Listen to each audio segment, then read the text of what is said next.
NBC Sports.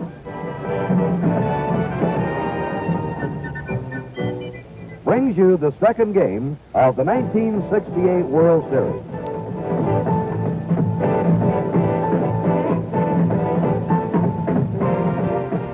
The Detroit Tigers versus the St. Louis Cardinals. Brought to you by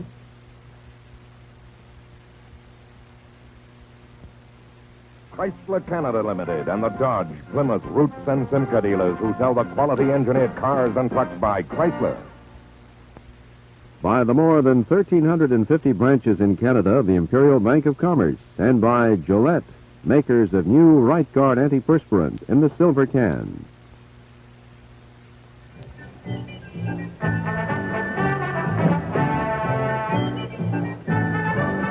The Gateway Arch again.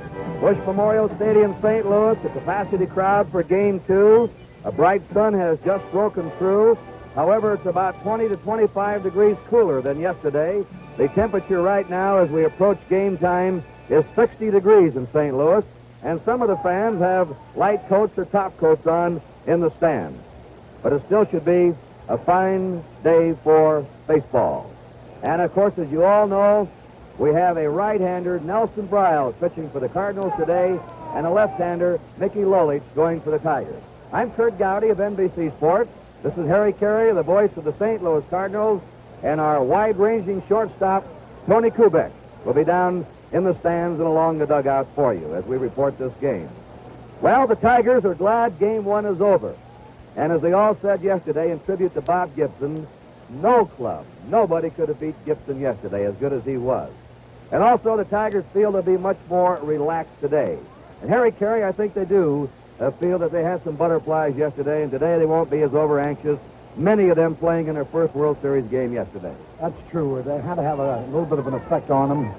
The Detroit Tigers proved their worth through the American League season, and it was their first game yesterday. I know Cardinal scouting reports, Kurt, referred to Mickey Lolich as the pitcher that's so made with the kind of stuff that he has to give the Cardinals the most trouble. He being a southpaw will counteract the left-handed hitting strength of the Cardinal lineup with Brock and McCarver, and of course it keeps Roger Maris out of the lineup as Ron Davis will be playing right field. So the Cardinals have success during the season against left-handers, but against a good southpaw like Mickey Lolich, the Detroit Tigers, who I'm sure would be happy with an even break in the two games here in St. Louis before returning to their own ballpark in Detroit for the next three games, know that this is the one they have to win. All right, Harry, and right now, let's go down to the field. We're going to have the introduction of today's starting lineup.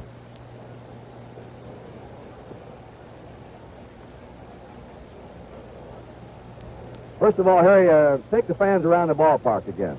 All right, Kurt, we talked about it yesterday. The distances, of course, are uniform. Left field line, 330. Right field line, 330. 386 in each alley, and 414 straight away. As you see, and as you can tell, it'll be another capacity crowd, of course, of almost 55,000 paid.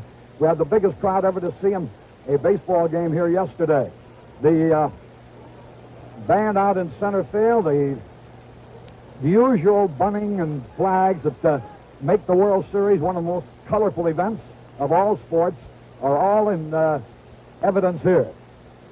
There's Nelson Briles, you see, getting ready, the right-hander, and across the way on your split screen, the left-hander, Mickey Lolich of the Detroit Tigers. Mickey Lolich, winner, the number 2 winner on the Tiger staff this year. And for the second year in a row, he had a strong final 6 weeks of the season. He's an excellent strikeout pitcher, averaging over 8 strikeouts per game in 1968. Nelson Briles was the number 2 winner on the Cardinals. He won 19. 25-year-old right-hander, lives in Carmichael, California. This is his second series start. He pitched a 5-2 complete game over the Red Sox in the third game of the 1967 series. A good control pitcher. Good afternoon, ladies and gentlemen. Here are the lineups for Game 2 of the 1968 World Series. First, the Detroit Tigers. Here is the manager of the Tigers, Mayo Smith.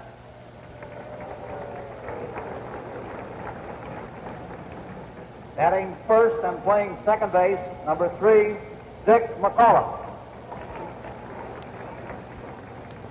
Batting second and playing shortstop, number 24, Mickey Stanley.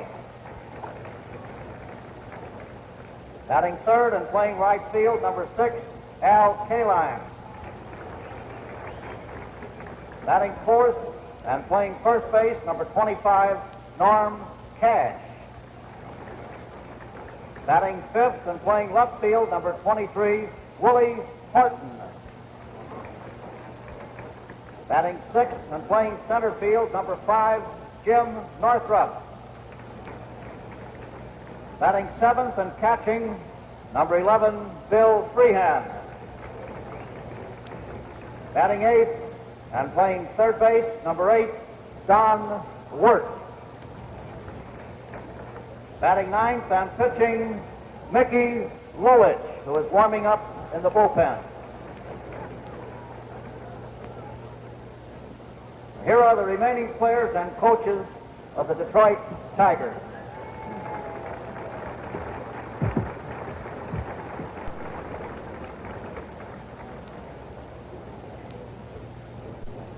And now for the St. Louis Cardinals, here is manager Red Shandine.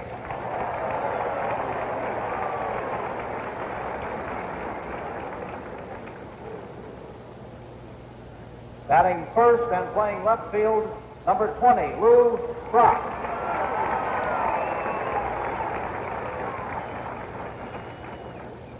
Batting second and playing second base, number 25, Julian Javier.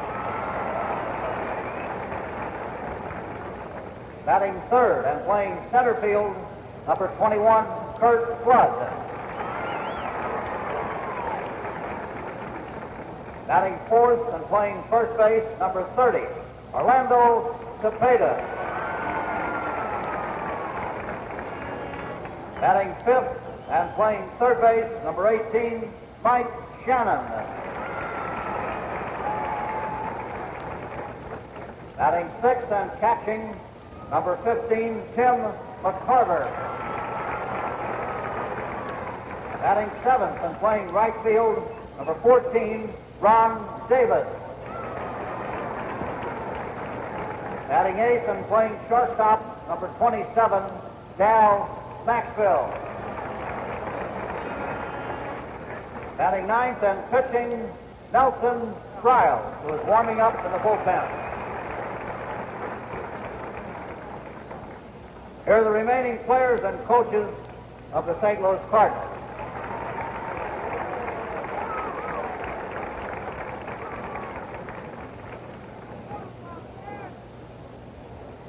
Ladies and gentlemen, please rise for the national anthem, which will be played by Dick Renner's band and will be sung by St. Louis entertainer Mr. Marty Bronson. Oh, say can you see by the dawn's early light one so proudly hailed and the twilight land gleaming, whose broad stripes and bright stars through the perilous fight for the ramparts we was were so gallantly streaming, and the rocket red glare, the guns bursting in air, gave proof through the night that our flag was still there. Oh, say does that star-spangled banner yet wave o'er the land of the free and the home of the brave?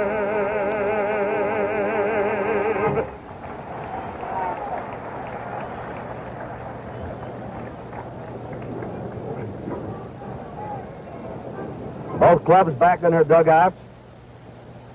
In a moment, the umpires will be moving out for the pregame meeting. Early stiff wind today.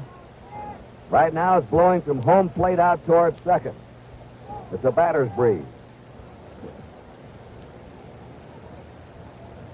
The color guard, the band being cleared off the field in the center field area. The bullpen personnel are moving the Cardinals down to the right center field bullpen and the Tigers to the left center field bullpen. And so the Tigers, who will be going home to open in Detroit Saturday, are hoping to get a split as they leave here. They'll be satisfied with that. And the Cardinals are hoping to have the big jump as they go on to Detroit. We'll see how it all comes out. This second game of the 1968 World Series is being brought to you from St. Louis as the Tigers meet the St. Louis Cardinals.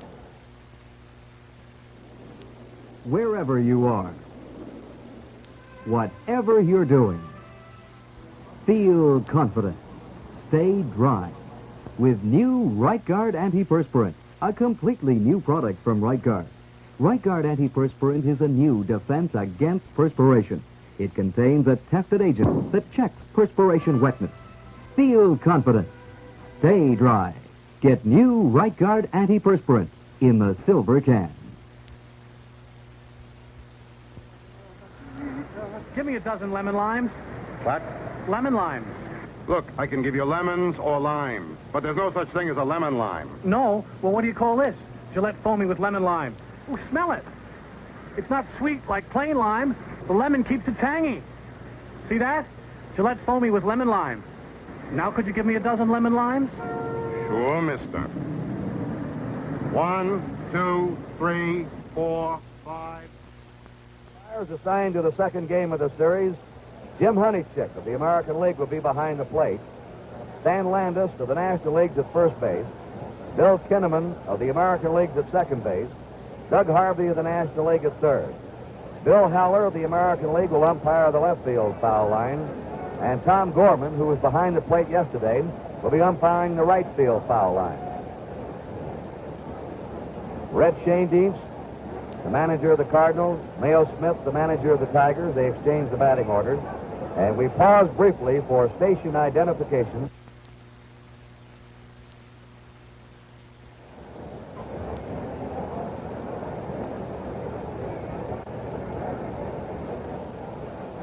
The honor of throwing out the first ball goes to a Hall of Famer and a former great St. Louis Cardinal player, Joe Medwick. Harry Carey.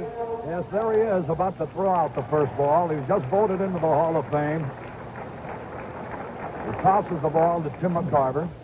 There's Gussie Bush next to him there, along with the Commissioner of Baseball, William Eckert. Just one more for the cameraman, Kurt. What a great right-handed hitter he must have been. Joe Medwick. And I imagine the older Tiger fans will remember the World Series of 1934 when Medwick was one of the participants in quite a tumultuous scene.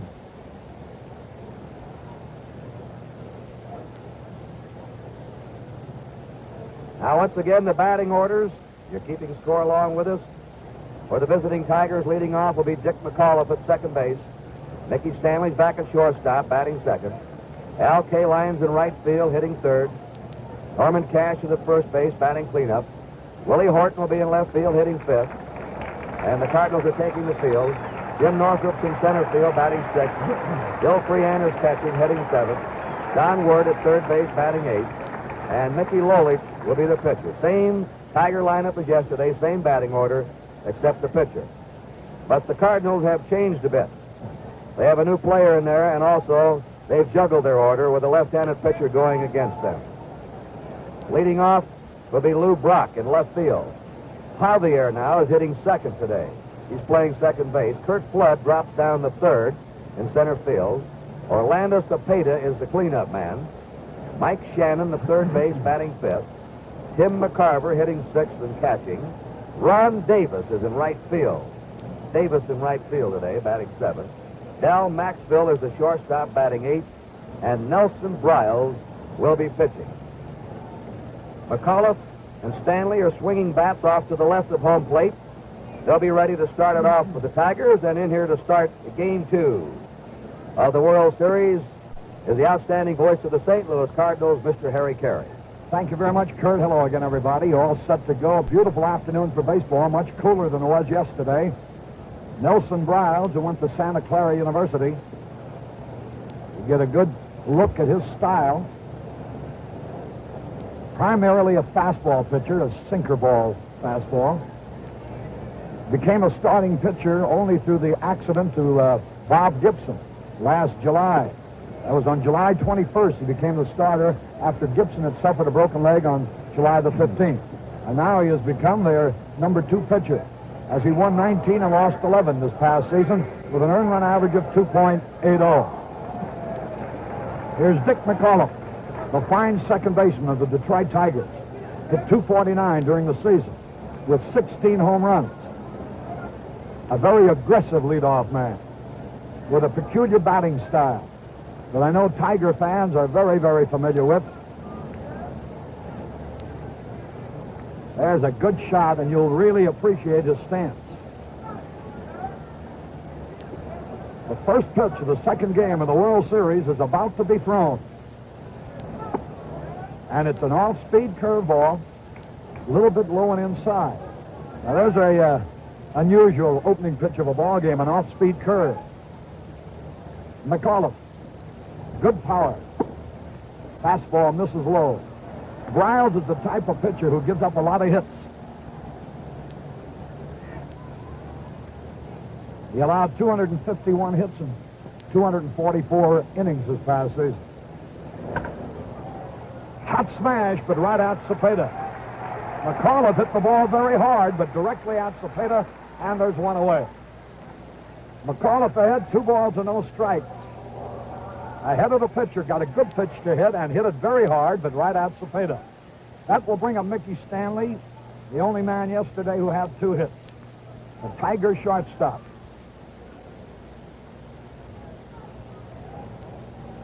The only Tiger with 2 hits, Mike Shannon, the Cardinals had 2 for the Redbirds. Stanley.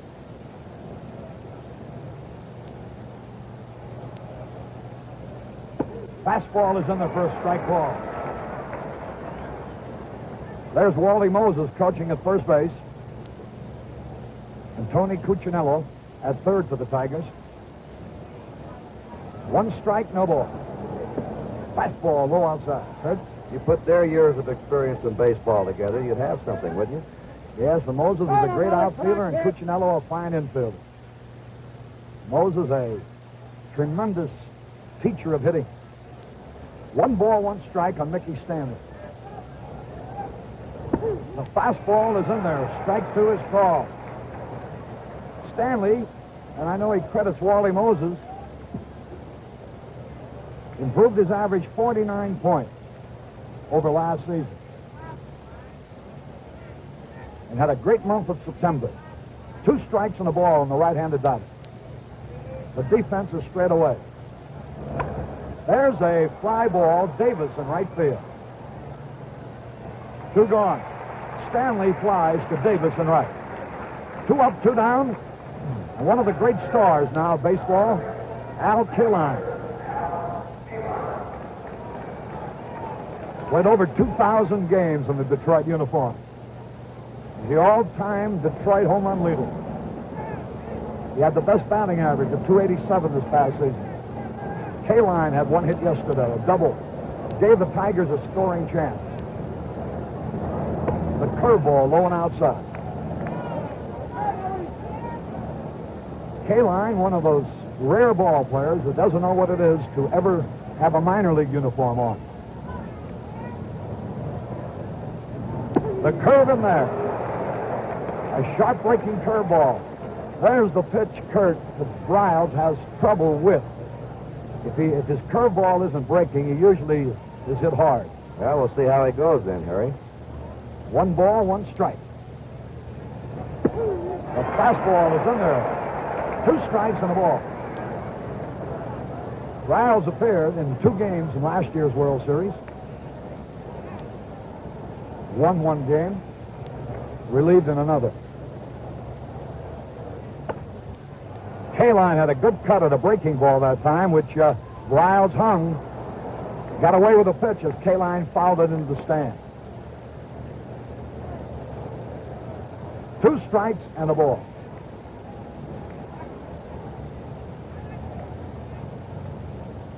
Riles, born in Doris, California, now lives in Carmichael, California. 4th season with the Cardinals. Ground ball to short. Maxville throws him out. Scores 1, 2, 3, nothing across. We're going to the bottom half of the first inning with no score.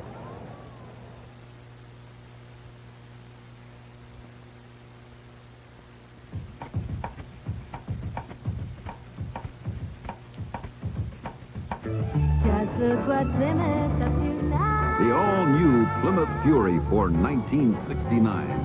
So big, so beautiful, so fresh in design, it's hard to believe this is a popular priced car. Fury has more comfort, more roominess, more luxury, and behind the wheel, more excitement.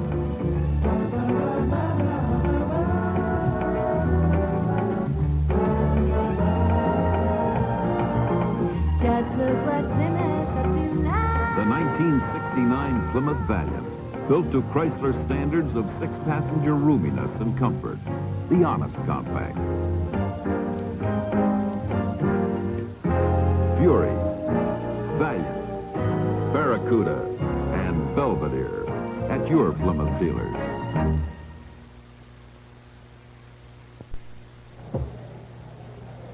We go to the bottom of the first, and we get our first look at Mickey Lolich, who won 17 and lost 9 during the regular season.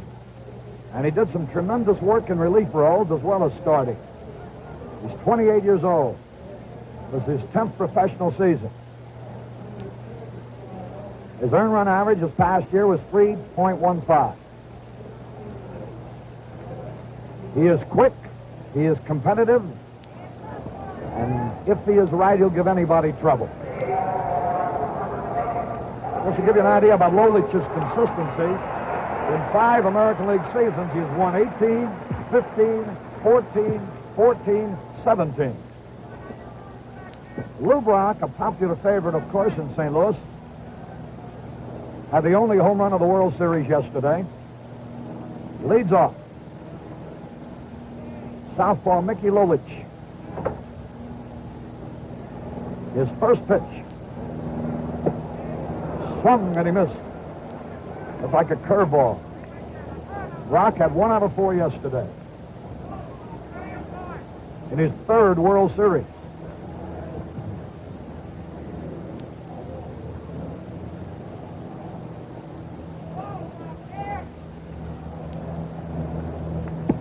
Good fastball. Strike 2. He buzzed that one in there. He's quick. Now he's shown us 2 pitches. One was a sharp breaking curveball for a strike swinging. The other one a blinding fastball taken for strike 2.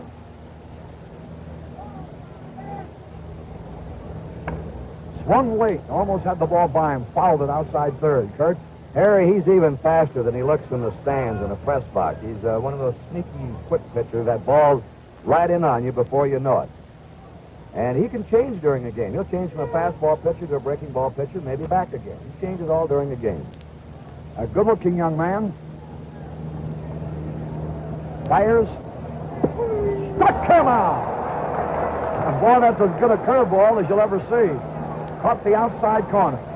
Brock called out on strike.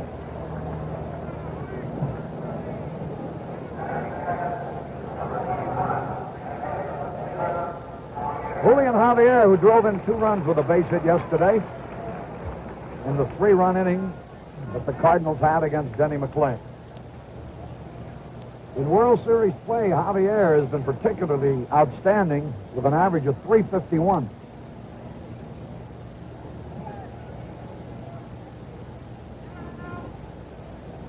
Now here's a fellow who, if he could bat against left-handers all the time, there's a wild one back to the screen. Javier hits left-handers much, much better than he does right-handers. There you see Dick Sisler coaching in first base for St. Louis. Joe Schultz, who it is reported will be the manager of the Seattle team of the American League. But that announcement will be made following the series. Javier waiting. Bouncing ball, base hit left field. Javier bounces a single to left. Downward, the third baseman had no chance at all. Here's Curt Flood. Flood 1 out of 4 yesterday. The premier defensive center fielder in the National League. He's in his 3rd World Series, too. He's the only 300 hitter in the lineup for either team.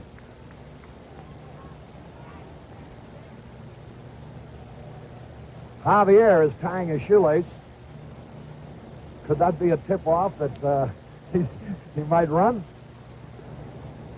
The Cardinals stole 3 bases yesterday. They like to move. Love the batter. Likes to hit the ball to the opposite field. Good curveball hitter.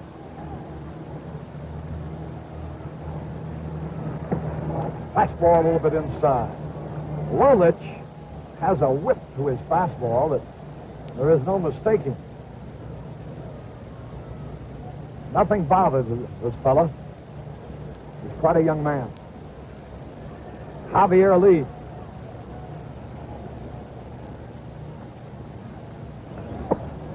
Started a swing, but he held up. Jim Honachek of the American League behind the plate. Flood looking at his coach, Joe Schultz. 2 balls, no strikes. The Cardinals frequently hit and run in this situation.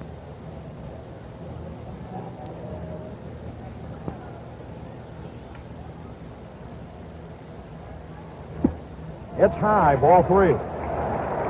And a murmur now, a reaction to the crowd as they visualize possibly a good first inning.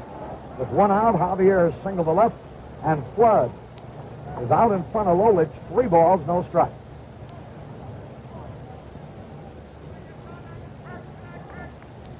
When Flood started in the major leagues, he couldn't throw a ball to right field. Then he mastered the inside-out stroke. Ball is high. And the Cardinals threaten him the very first inning. Runners at first and second and 1 out. Lolich during the season walked 65 in 220 innings, had 197 strikeouts, averaging 2.7 walks per game. Orlando Cepeda, in his 3rd World Series, 2nd as a member of the Cardinals. Joe Sparma, a right-hander, is getting ready in the Detroit bullpen. Cepeda's never had a good World Series. He was hitless in 4 tries yesterday. High fastball. His composite average in World Series play is 115. Great power to all fields.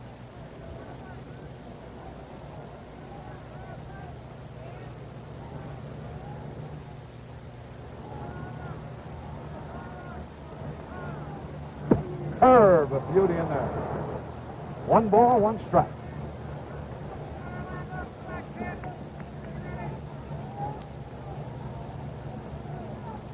Cepeda had an off season, hitting .248. Had just 16 homers. But that led the Cardinal team.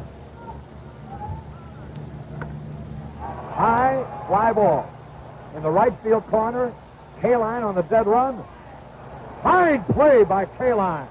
He held that ball, made a one-handed stab, and then braced himself with his bare hand as he hit the wall. Harry, he's one of the best at going into that right field corner. Time after time, I've seen him crash in the stands. Here's a slow motion. Watch him now. He was playing Cepeda over in right center, coming at full speed. You see him take that quick look to see where he was to the stand. Makes the one-handed stab right there in the normal season bullpen. and then breaks himself with both hands. But going in that corner on slice drives, there's been few better in the American League than Al Kaline defensively. So a fine defensive play. They're 2 away. Caught that in the Cardinal bullpen. That is the bullpen during the regular season. During the series, they're out in the runways beyond the wall. Here's Mike Shannon, who started the scoring yesterday and led the Cardinal team during the season with runs batted in. Lolich, he batted in 79, hit 15 homers during the regular season. The curve in there. For Mike Shannon, it's his 3rd World Series. With the exception of Ron Davis, all the Cardinals playing today have been in World Series competition. Ron Davis was acquired from Houston during the season.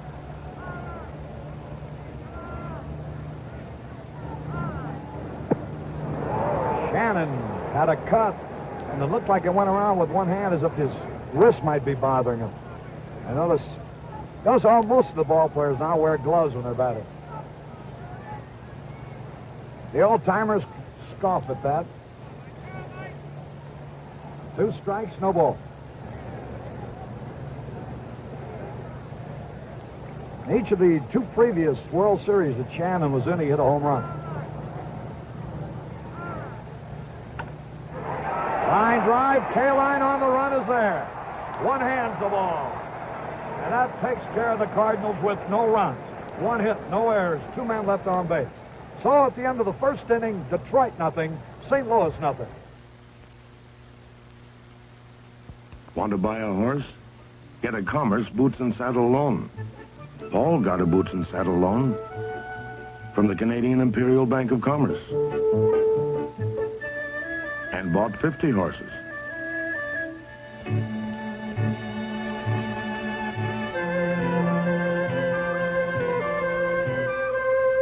Elizabeth got a Commerce Boots and Saddle loan and bought 16 horses. Claude got a Commerce Boots and Saddle loan and built a horse. You already have some horsepower? Get something for it to pull. Whatever you want, get it with a bank plan loan from the Canadian Imperial Bank of Commerce. You'll find it easy to arrange. Just talk to the people at the Commerce. Let's pitch one quickly now to Tony Kubek. Our host here, Harry, for the World Series in St. Louis, Mr. August Busch Jr. Mr. Busch, you must be happy about yesterday. I couldn't be happier. To me, yesterday's game was one of the greatest I've ever witnessed in my life. Sir, you've been a gracious host. Thank you so much. Now let's go back upstairs. Norm Cash leads it off for the Tigers. Swings and pops up. Foul territory, Mike Shannon. He's got it. Cash fouls to Shannon. This game is authorized under television rights granted by Major League Baseball solely for the entertainment of our audience, and any publication, reproduction, or other use of the pictures, descriptions, and accounts of this game without the express written consent of Major League Baseball is prohibited. Here's Willie Horton, a big man in that Tiger lineup. He hit 36 homers during the regular season, drove in 85 runs, batted .285. This, like for all the Tigers with the exception of Norm Cash, is his first World Series. There she goes, way back. It might be out of here. It's home run. Holy cow, did he give that ball a ride? That didn't go off the bat. It absolutely exploded. And is he a happy young man? Greetings and felicitations from the Detroit Tigers. And just like that, the Tiger power has shown itself. This is their ball game, the long ball. When they get the home runs, that's when they've been a club to beat in the American League. Now Jim Northrup takes a curveball in there for a strike call. Northrup was hitless yesterday.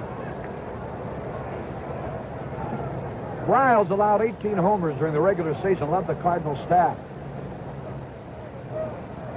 Northrup is out of the way.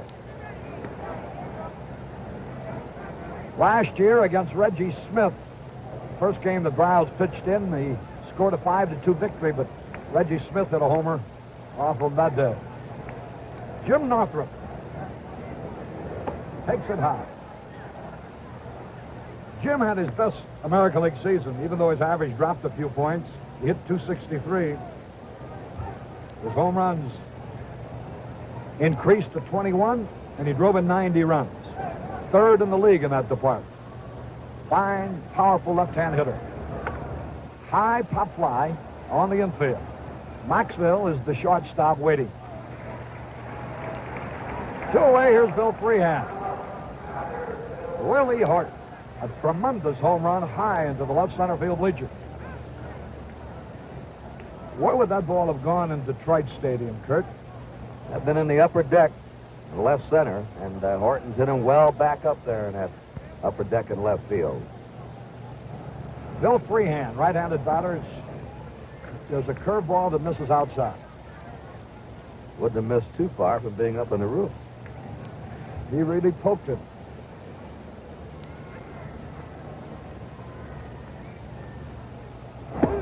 The curve is a beauty. So far, these early pitches, Riles' curveball seems to be breaking better, is more effective than his fastball.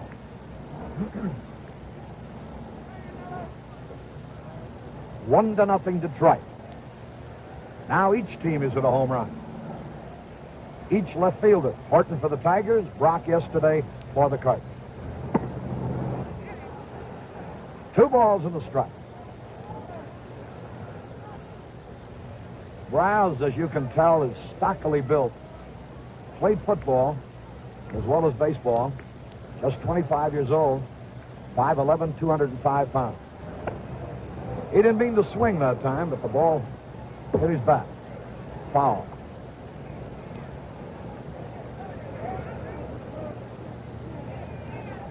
Riles attended Santa Clara University, also Chico State College. He's a linguist. Speaks several languages. He's an entertainer. Plays several instruments. Struck him out. Fastball got the outside corner. 1 run, 1 hit, no errors, nobody left. At the end of an inning and a half, Detroit won, St. Louis nothing.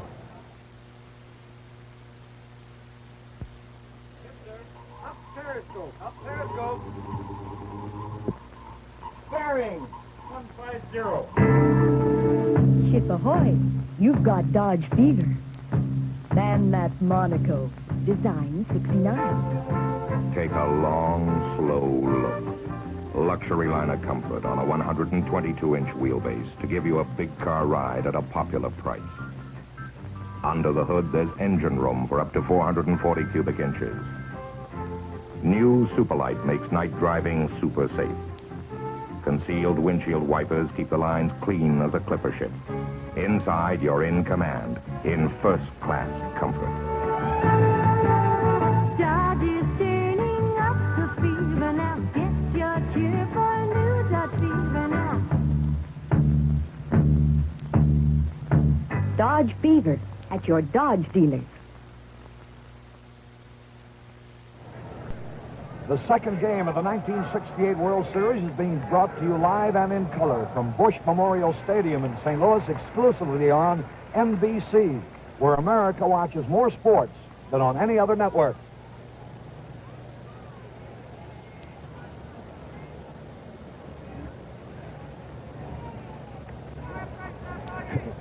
We saw a tiger and a redbird that time.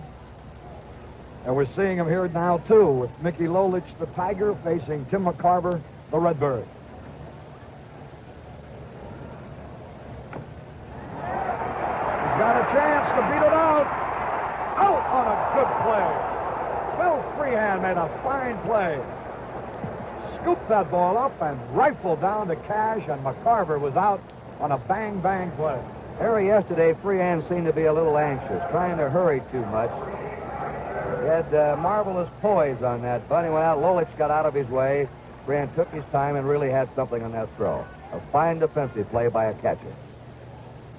Here's Ron Davis, who had the thrill of a lifetime. He was traded by Houston to the Cardinals, and he never could quite get over it all year long. Because here he is now in the World Series. Get a full cut of it. And playing now, right-handed batter. Strike over the outside corner. He was born in Roanoke Rapids, North Carolina. Lives now in Portsmouth, Virginia. Ron Davis.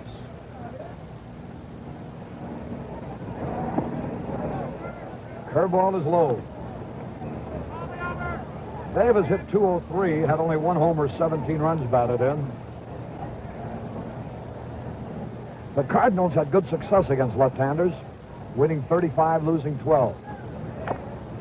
Bouncing foul. 2 strikes on the ball. 1 away. McCarver, I don't believe he attempted a bunt more than once or twice all season long. So it was a little bit surprising to see him try one. Got it out in front of the plate a little bit too much. And Freehand, pouncing on it like a cat, made a good play. And I say cat, I don't mean any play on words either. Strike, a fastball. He wanted a swing, but just couldn't pull the trigger. The ball was by him. Mickey Lolich has scored his second strikeout. Darryl Maxfield, the shortstop, hit 252 last year, rather this past season. The best season he's had in the majors. Nothing out of 2 yesterday. Fastball high. He led the team in bases on balls this past season, 52, and it was apropos, therefore, that he started an inning that produced runs with a walk yesterday. Foul back, trying to hit the right field. It was Maxfield who walked to start the 3rd inning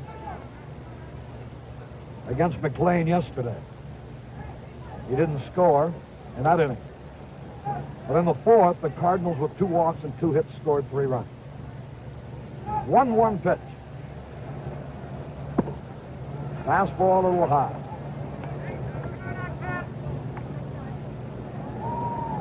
Riles allowed, as I mentioned, 18 home runs during the regular season. Lolich allowed 23. High fly ball should be an easy play. Northrup goes back. Had it traveled deeper than it appeared when it left the bat, so the wind must be fairly strong up there. 1, 2, 3, nothing across. At the end of 2 innings, the Tigers won, the Cardinals nothing. Wherever you are, whatever you're doing, feel confident. Stay dry with new Right Guard Antiperspirant, a completely new product from Right Guard. Right Guard Antiperspirant is a new defense against perspiration. It contains a tested agent that checks perspiration wetness. Feel confident. Stay dry. Get new Right Guard Antiperspirant in the silver can. Take razor in right hand. Right hand. Now press button A. You'd think to change your old Techmatic razor into our new adjustable Techmatic might be a big deal. But all you do is take out your old cartridge and put in our new one. It not only has all the advantages of the old Techmatic, but it now adjusts for a closer shave. You also get one other little satisfaction. You did it all yourself. And now our man around the ballpark, Tony Kubek. Thank you, Harry. Down here with Senator Eugene McCarthy. But more important than that, an ex-ball player. Senator, how are you viewing the series? It's been a good series up to now. I think it'll be a good series all the way. Are you enjoying it? I am. It's kind of a pleasant change from politics. Not too different, but different enough to make for a change. Who are you picking? I don't want to pick anybody yet. Thank you so much, Senator. Now let's go back upstairs. All right, Tony, the first batter downward on the first pitch lifts a high top fly that Javier drifts out into short right center for. Here's Mickey Lolich. The bat right-handed. He has tried switch hitting. His lifetime batting average is 113. He hit 114 this past season. So he improved his hitting. Like most pitchers, Lolich concentrates on winning ball games. Through his work on the mound, that's what he gets paid for. Started to swing. The count is even at 1-1. Harry, we've got a fellow we're going to be watching in Detroit Saturday. When he comes to bat, though, it's a different matter. Earl Wilson. He's a real bomber up at that plate. Yeah, he's a home run hitter, too. Lolich had a pretty good cut that time, but missed it. There you get a look into the bullpen. The St. Louis Cardinals bullpen. There's a souvenir for somebody up here. Another capacity crowd on a much cooler day. Mickey Lolich. 2 strikes and a ball. A little bit inside. Count is even at 2-2. Lolich had 3 hits and 70 times at bat. 8 hits, rather, and 70 times at bat. Drove in 3 runs this past season. There's a long fly ball. Way back. It might be out of here. Home run! Holy cow! How about that one? Mickey Lolich, with one of the lowest lifetime batting averages in Major League history, has just hit one out of the ballpark. You know, when he got to first base, it looked like he couldn't believe it was going to come back to the plate. Watch this in this dugout now. Look at the grin. That's what makes baseball the fascinating, unpredictable game it is. You never know from what source. There's Denny McClain. He can't believe it. Lolich is probably saying nothing to it. They didn't dare give him the silent treatment as they do sometimes to rib a guy. Dick McCollum. Now, if he hit one out, it wouldn't surprise anybody. Detroit out in front on home runs, 2-0. Bouncing ball, Javier. Throwing in time.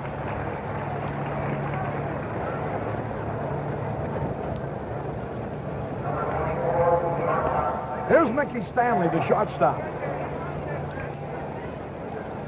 Certainly that was Lolich's Mayo Smith, the fine manager of the Tigers.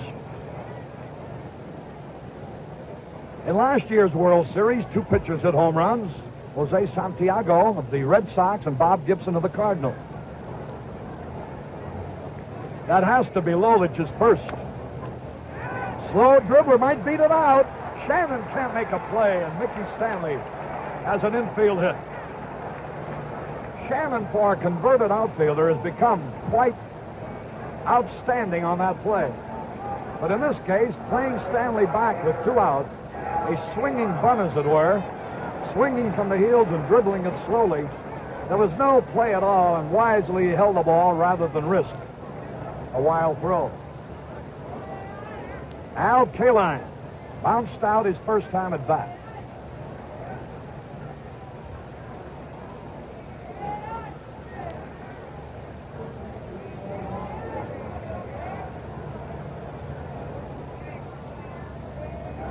Kaline bunts, foul. 1 strike and no ball. Mickey Lolich will be telling his grandchildren years from now all about that tremendous home run he hit.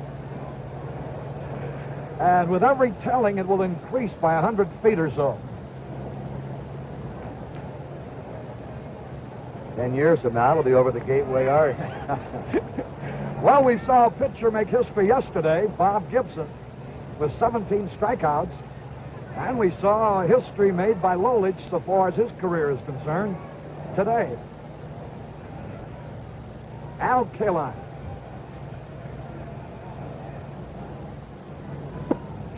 Fastball low.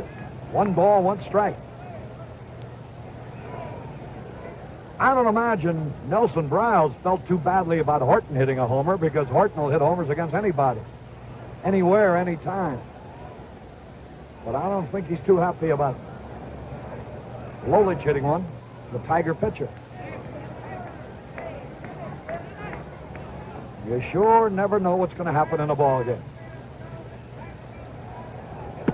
High fastball. Stanley gave it a fake down there at first base, as if he were breaking.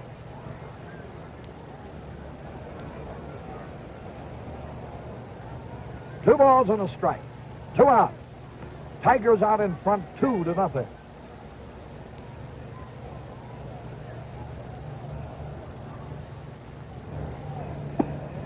Barely missed. And McCarver wants to talk to Brown.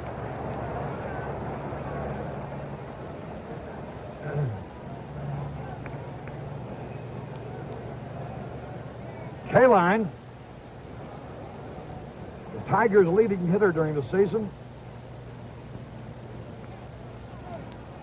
batting .287.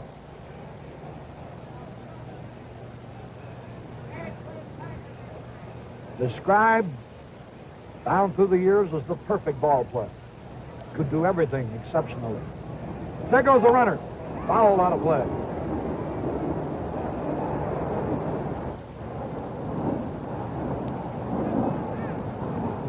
The Tigers put on the hit and run, Harry. It'll be Stanley and Kaline, their chief men. They both hit well behind the runner to right field. Al Kaline waiting. Stanley has good speed. A full count here. He'll be going now with 2 out. There he goes. Swung and a high pop foul. McCarver may have a play. He does. That retires the side. So it is 1 run, 2 hits, no errors, 1 left. We go into the bottom of the 3rd. Detroit 2, St. Louis nothing.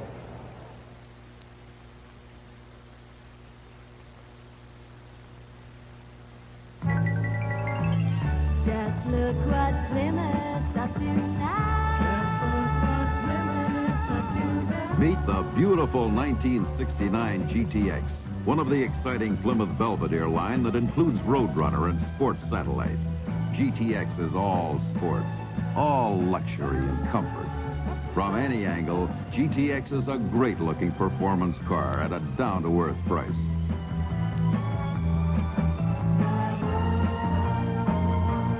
Just look what Plymouth's up to now. The sporty Plymouth Barracuda has a look and a personality all its own.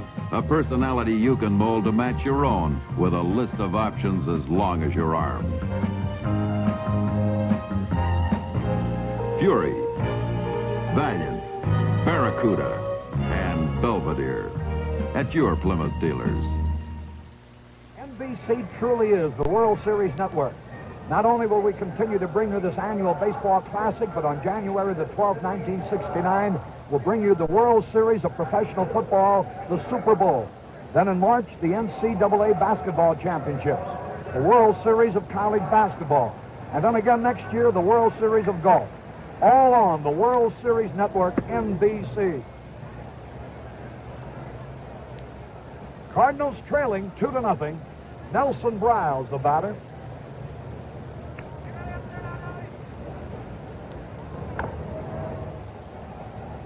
Count strike 2 now. His lifetime batting average is 127 with no home runs. But don't let that throw you. He might hit one out too. The odds are only about 18 million to 1 on it, but fastball outside. Yesterday, the attendance was 54,692, and so is it today. That, of course, is all they can get in here.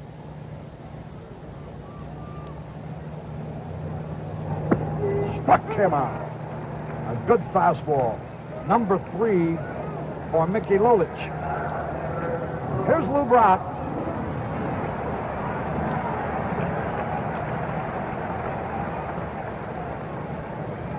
Baseball men, in describing the Cardinals, tell you that if you can keep Brock off base, you can beat him. But that's easier said than done. Swung and he missed.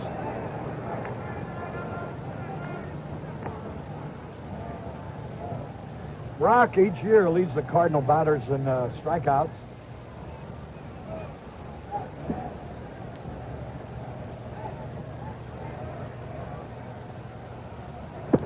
Right. And Lolich with a fine fastball is master so far. He's fanned 3, he's walked 1, he's allowed 1 hit, a single by Javier. Downward is playing shallow against the bunt. And he was going to try with 2 strikes. And boy, they had anticipated it. And he struck out as he tried to bunt. Strikeout number 4.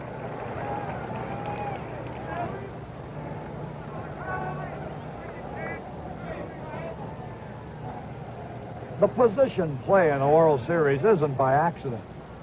These teams, it's become quite a science now to scout your opponent in every department. And they know everything about every player, including what they eat for breakfast and what they do in the evening. Javier takes a curveball outside. I don't think the FBI could do a more thorough job than baseball scouts do.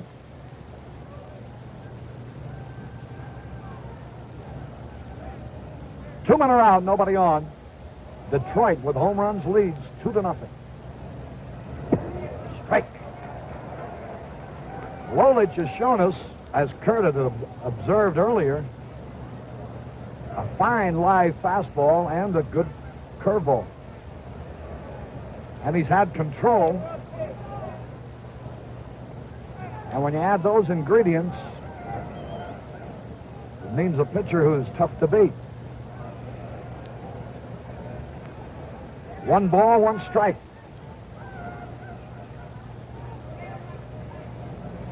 Good look at Javier. Sliced foul. That particular strike will indicate to you how quick Lolich is. The ball was to the inside part of the plate. Javier usually pulls, especially against a left-hander, and yet he couldn't get the bat around fast enough and hit it late towards right field foul. 2 strikes and a ball.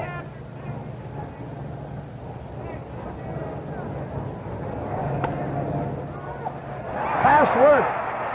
Stanley knocks the ball down. Javier's going to try for second. Safe.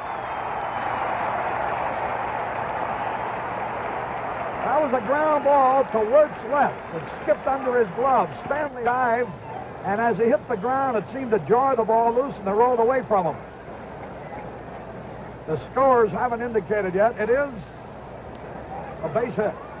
That was a ground ball to Wirt's left. It skipped under his glove. Stanley dived, and as he hit the ground, it seemed to jar the ball loose, and it rolled away from him. The scores haven't indicated yet. It is a base hit.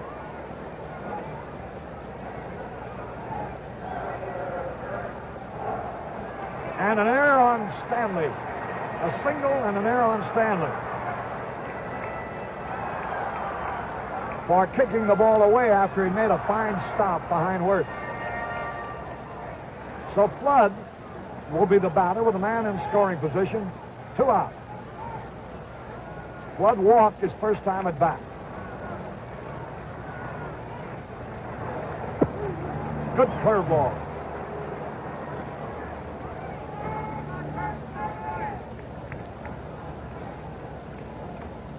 You know, Harry, it looked like Stanley caught his spike in the turf out there when he dived for that ball.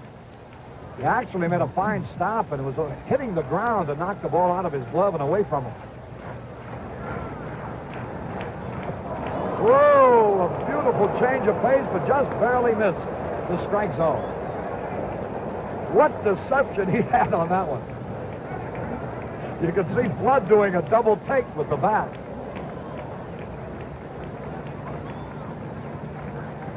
I think he was pleased with it, even with the ball.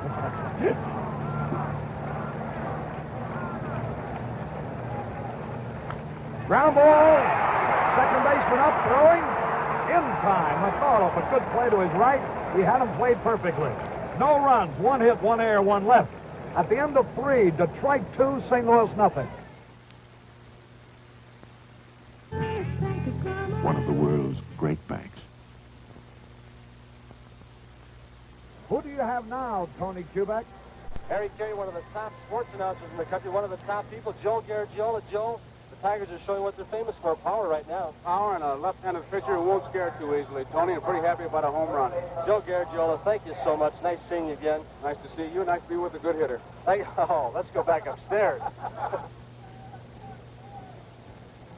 With Kurt Gowdy and Tony Kubek, this is Harry Carey. We're in the top half of the 4th inning. Tigers are leading. Norm Cash, a base hit on the very first pitch. A solid line drive in the right field. And now here's Willie Horton, who started it all today with a tremendous sky-scraping home run. I thought was going to hit the scoreboard and landed just below. In his last 5 years, that was an amazing statistic on your screen. He has hit 139 home runs. So you can emphasize that he is a home run hitter.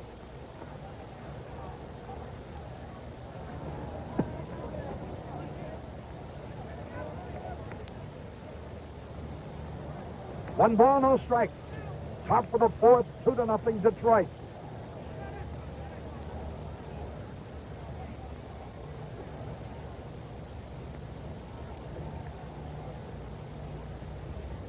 Cash, a lead.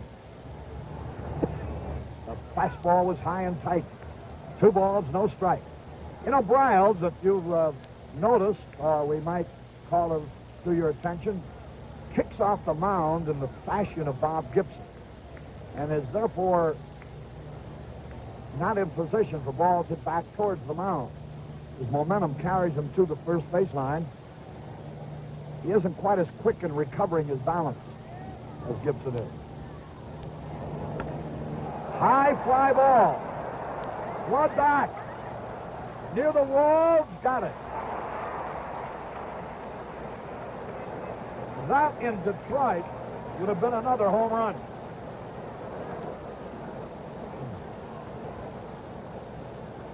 One away.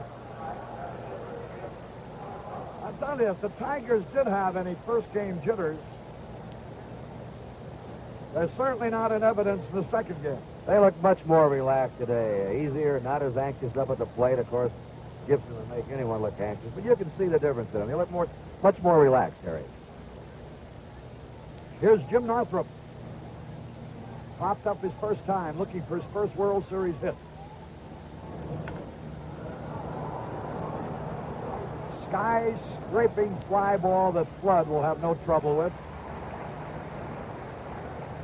Northrup hit it very high, but not too far, and it's 2 away. Bill Freehan, the great Tiger catcher, looking for his first hit. The official scores here today and through the series are Jack Herman of the St. Louis Globe-Democrat, Watson Spolstra of the Detroit News, and George Cantor of the Detroit Free Press.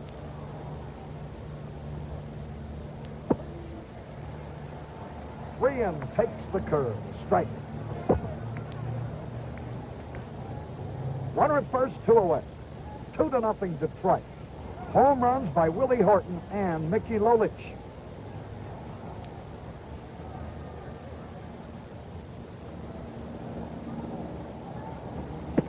Fastball wide. I guess they were dancing in the street in Washington, Michigan, where Lolich resides, born in Portland, Oregon.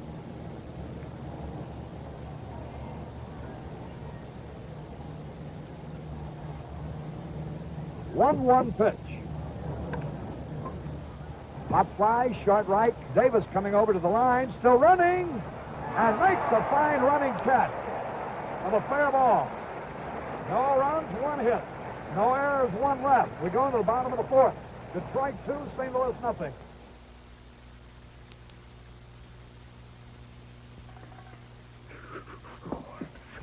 nervous. What if I got Dodge fever? Right in the middle of cutting this $2 million diamond. Some things just can't wait, like the Dodge Dart Swinger 340. Young, new compact with a wild new personality. The size, style, and look say it all. Please, I don't want to make a boo-boo. With bumblebee stripes, dual exhaust, 4 on the floor, and a new high-performance hood. What gives the Swinger its swing? 340 cubes of V8. Easy. Oh, no. Oh, boy, am I going to get yelled at. Dodge Dart Swinger 340 for $19.69. Dodge Fever. More distracting than ever.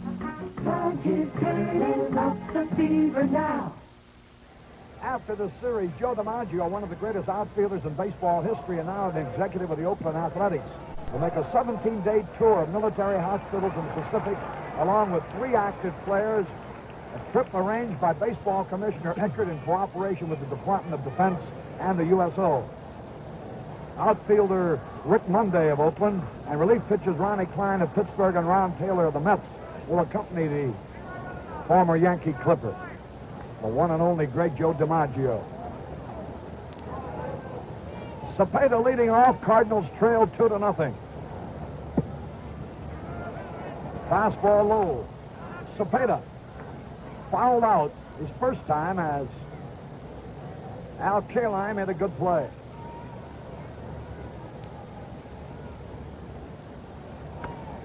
High pop foul out of play. Hey, that's right beyond the commissioner's box there. Monty Irvin, who works out of the commissioner's office, sitting down there.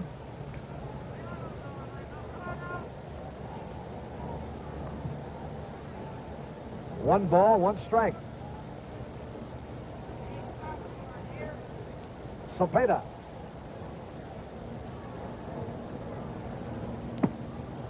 Outside. Orlando will be 31 years old.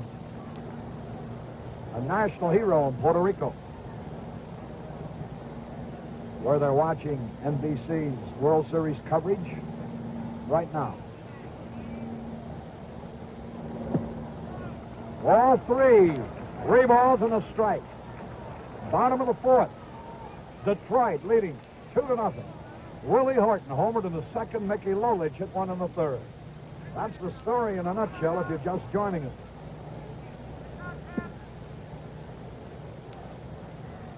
Lolich, a very composed young man.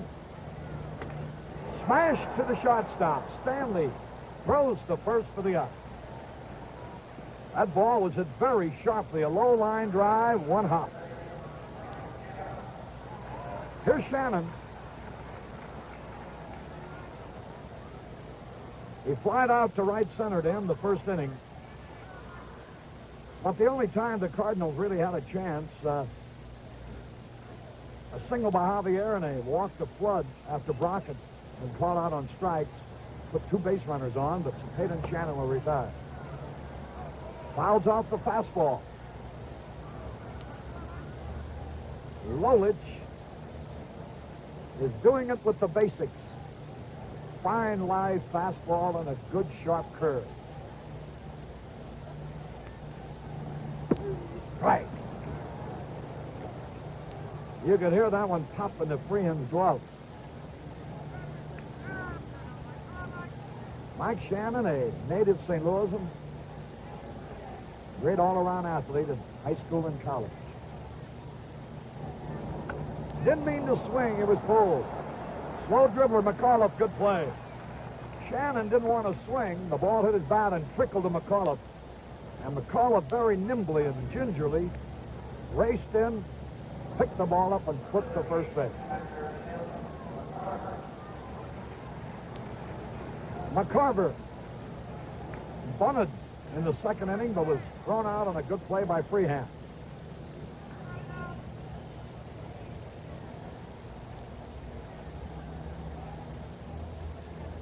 As you see, long sideburns are the vogue.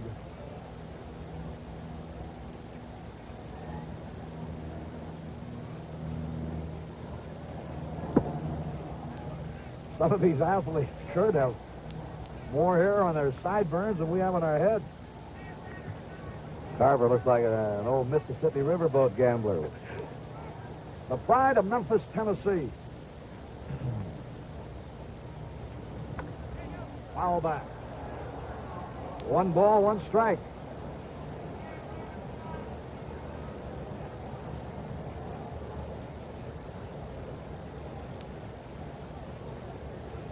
Two to nothing, Detroit.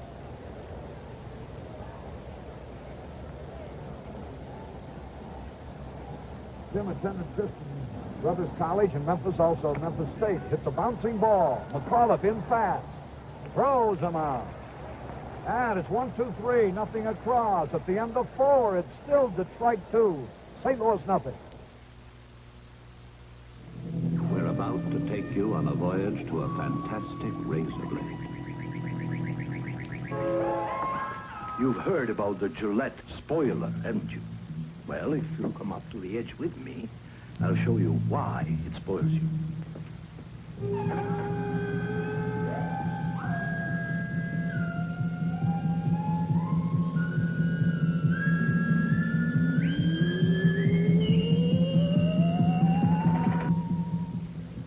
Baked onto the edge here is a miracle plastic coating that reduces the pull to a fraction. Every time you shave, you wear off a little of the coating. But after many shaves, the plastic film still covers the edge of the blade. The edge of cold steel doesn't touch your face. Gillette Super Stainless.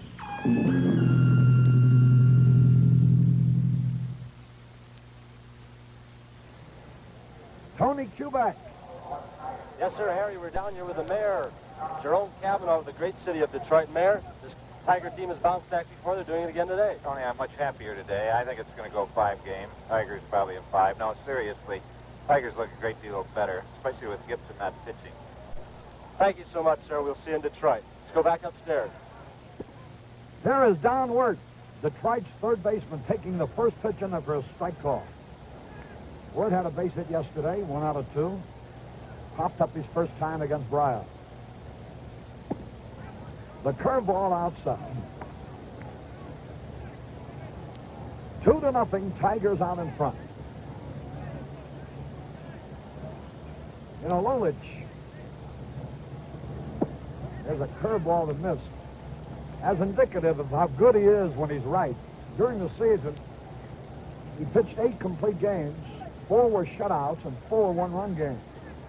3 of those shutouts were late in the season. And he is notoriously a great pitcher in the final stages of a campaign. 2 balls, 2 strikes. Into the dirt, all 3. The Tigers, while they would have naturally preferred to win every game, as the Cardinals do, I think their plan or their timetable was if they could break even here in St. Louis, they'd be in good shape going home. 3-2 pitch foul out of play. There's manager Red Shandies with his number 1 lieutenant, third base coach Joe Schultz.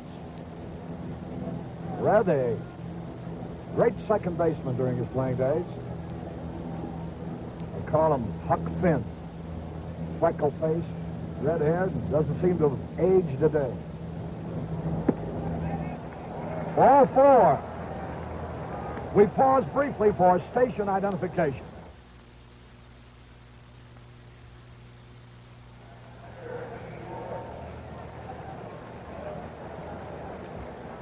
With Kurt Gowdy and Tony Kubek, this is Harry Carey at Bush Memorial Stadium, where the Tigers lead 2-0. We're in the top of the 5th. Don Wirt has just walked, and home run hitting Mickey Lolich is the batter. He bunts. Cannon's got it barehanded, throws the second. Out on a close play.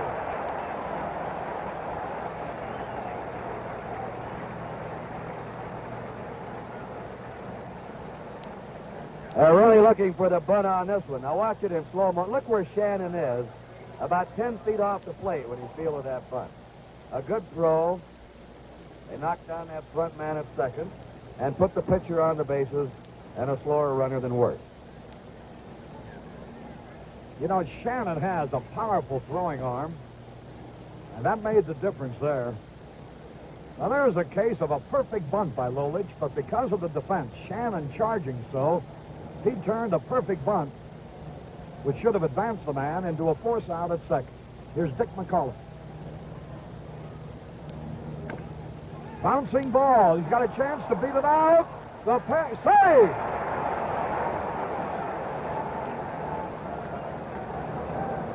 Riles couldn't quite recover after missing that ball as he went off the mound, and by the time he straightened up and perhaps was thinking a split second about missing a bounding ball, over to first base just a shade too late. So now the Tigers already leading 2-0. Have runners at first and second with one out. McCarver walks out slowly to talk to Briles, which might indicate they want a little time to get their bullpen working.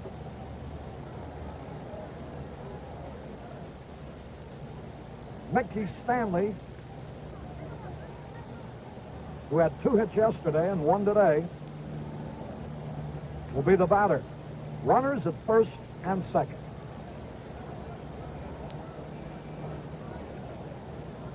Tony Cuccinello yelling advice to Mickey Lolich, who's the runner at second base. Stanley digs in. And a fine season.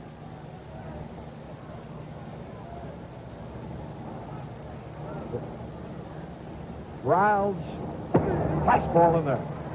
I guess the best description of Mickey Stanley is that he's what they call a ball player's ball player. The ball players recognize his true worth better than anybody.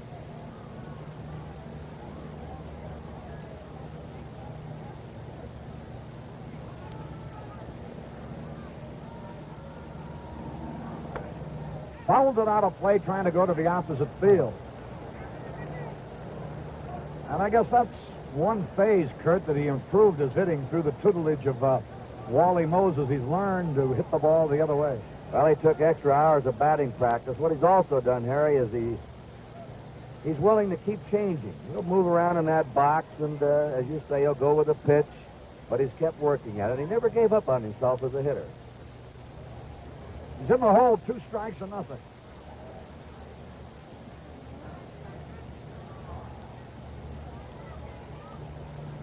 Curve is low. The Tigers in a spot here in the 5th where they could add runs.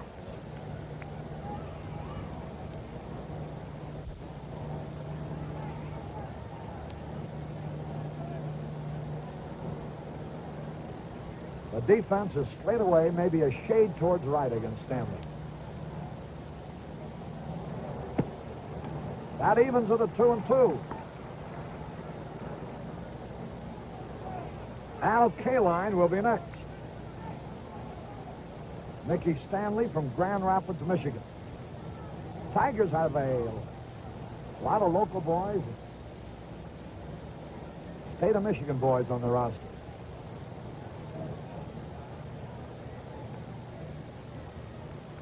Two pitch. Fouled it out of play again. A beautiful afternoon in St. Louis. Cooler than it was yesterday, but delightful. Tomorrow's a day off for travel. World Series resumes in Detroit. Earl Wilson scheduled for the Tigers in the 3rd game against Ray Washburn of St. Louis, who earlier pitched a no-hitter.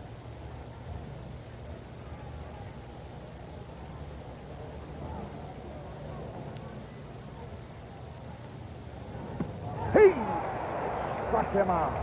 Got him on a high fastball. The 2nd strikeout for Briles.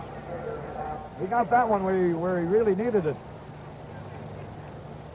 Whether they're young or old or middle-aged, all enjoy the national pastime and the World Series classic above all. Here's Kaline. Al Kaline bounced to short in the first, foul out the catcher in the third. Had a double yesterday. Ground ball to Shannon. Throws to second, force play. No runs, 1 hit, no errors, 2 left. At the end of 4.5 innings, the score, Detroit 2, St. Louis nothing. Announcing your next car, the great new Chrysler. It can have a curved cockpit of glass and steel. Your next car is here. Your next car can give you sweeping visibility, more comfort, complete performance, and a joyous heart. Chrysler, your next car is Chrysler. Your next car is here, the great new Chrysler for 1969. Your next car is here today. Chrysler.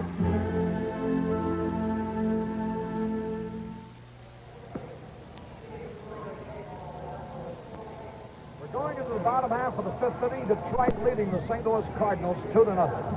And now moving in to give you all the play-by-play of the last part of the ball game. One of the great sports announcers of the nation, NBC's voice of sports, Kurt Gowdy. Thank you, Harry Carey. We want to remind you sports fans that golf action picks up on NBC early next month with the Hawaiian Open. Then in February, Mr. Bob Hope and his Desert Classic. The best in golf, where you find the best in all sports on NBC. The bottom third of the Cardinal order in the last of the 5th inning. Ron Davis took a called third strike his first time.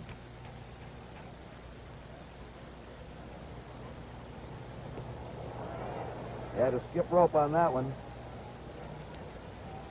Lolich has had that sinker ball going.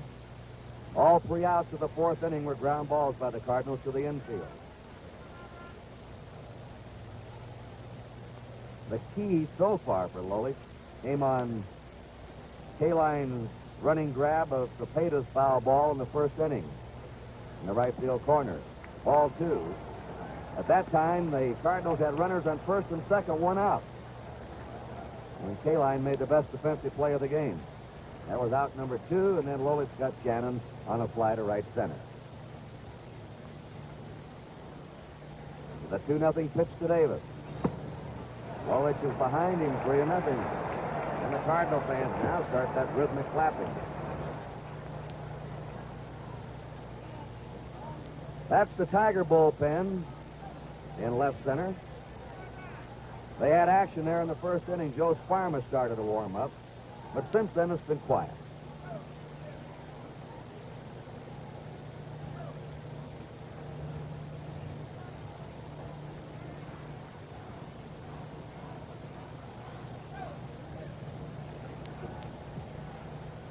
Three 0 pitch to Ron Davis. Right in there to him, 3-1 now. Al Maxville's on deck. Then the pitch of Briles.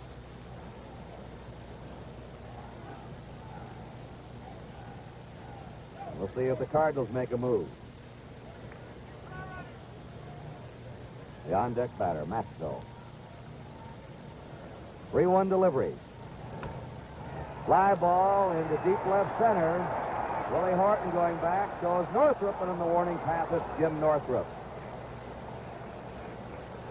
Well, that's the longest one the Cardinals have hit today, but it's an out here.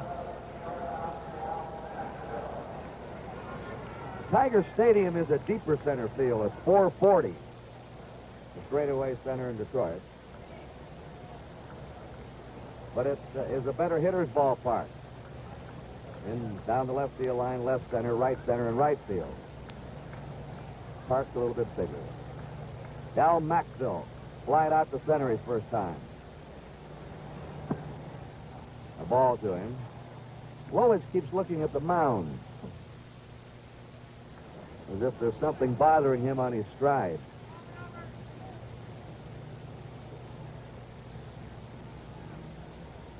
He's a free spirit, this fella.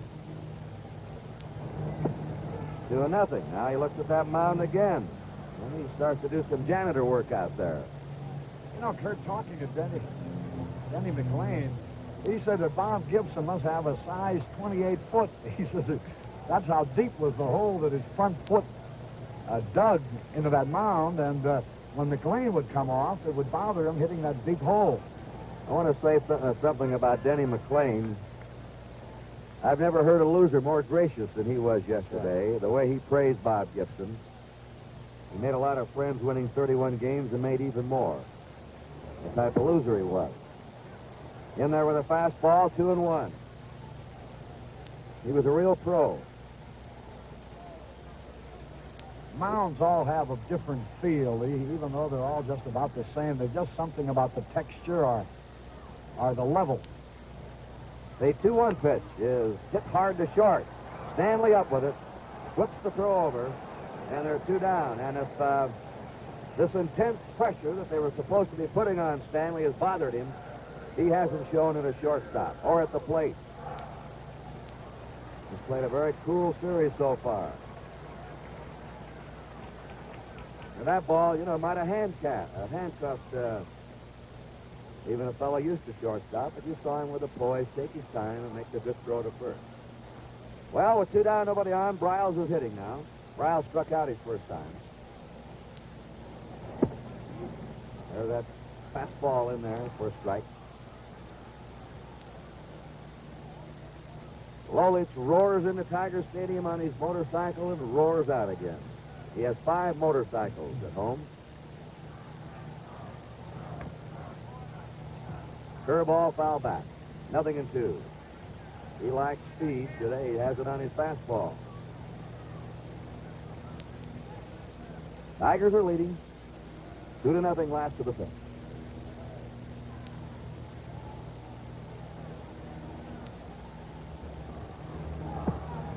Struck him out on that sweeping curve. Another 1-2-3 inning for Lolich. And at the end of 5, it is still the Tigers 2 and the Cardinals 0. Once you get off the beaten track, weekend driving can be fun. Though sometimes the unexpected can happen, especially when your wife is with you. The chair that looked just like it matched Granny's set didn't, of course. But it's astonishing the number of things she's always wanted she's never mentioned till now.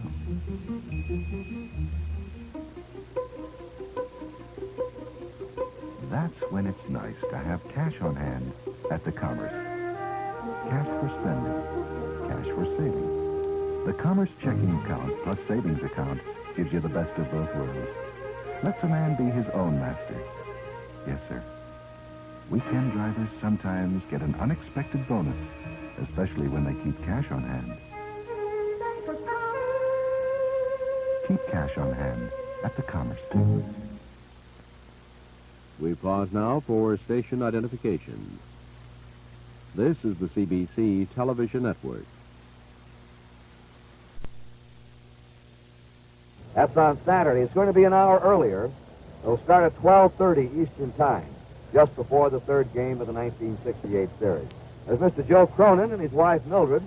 Joe, the president of the American League. Well, right now, his league's out in front. And he, like everyone else in this park yesterday, praised Bob Gibson.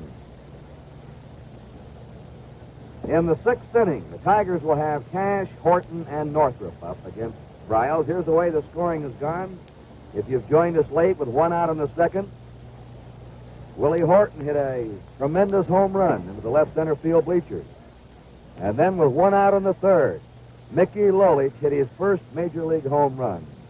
And that's been it. It's Tigers 2 and the Cardinals 0. Cash fouled out in the 2nd and hit a hanging curve in the 4th, a single to right field, the first pitch to him. Cash had a hot second half of the season. He caught fire with that bat.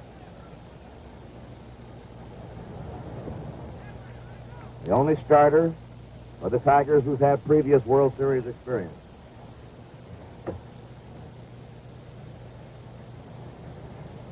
One ball and a strike.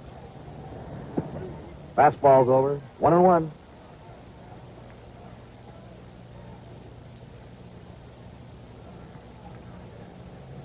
He usually pulls the ball. They're playing it way over to right field. Kurt Flood well in right center for him. There's a drive deep to right. Get a new ball out, Mr. Umpire. That one is gone.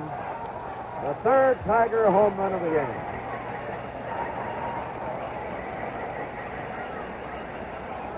Well, the Tigers, who hit over twice as many homers as the Cardinals during the season, coming through with their power today.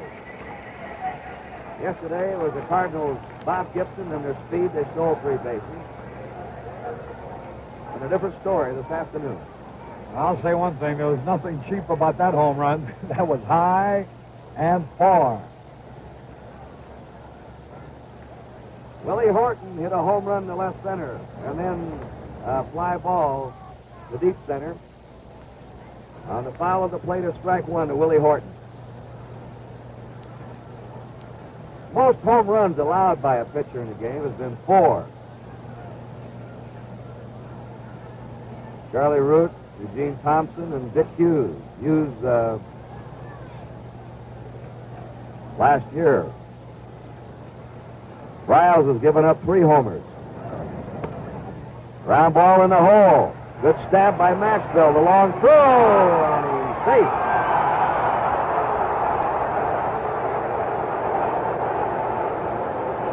And the Cardinals arguing. Tim McCarver, number 15. Stan Landis called the play at first.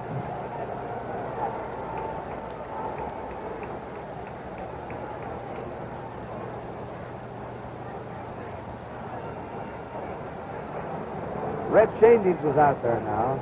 I think they're arguing about he didn't have control of the ball in his glove, Harry. I believe that's what it was, Kurt, that umpire Landis thought that Cepeda juggled the ball on the heel of his glove, that he didn't have complete possession. Red Shadings, the very mild-mannered man, right now is irked as he goes back to that Cardinal dugout.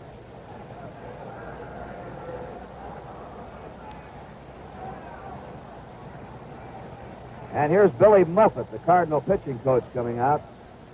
Usually when he comes out, it means the Cardinals are going to make a change. If it's merely to talk to the pitcher, manager Red Shadings goes out there, but if they are going to make a change, it's Muffet. Right now, there's a break in the action here at St. Louis. The score, the Tigers 3 and the Cardinals nothing. You see that statue? They picked me to bring it in. I handle my cranes with finesse. As long as I don't get Dodge fever, no sweat. Right? Right. It's a thing of beauty, isn't it? 1969 Dodge Charger SE. Charger excitement in a stunning new special edition. Packed with extras that aren't extra on this one. So far, so good. In here, a world of vinyls and leathers and wood grain luxury. A new front grille just for looks, and an optional 440 Magnum V8 just for kids. Sneaky. Oh, no.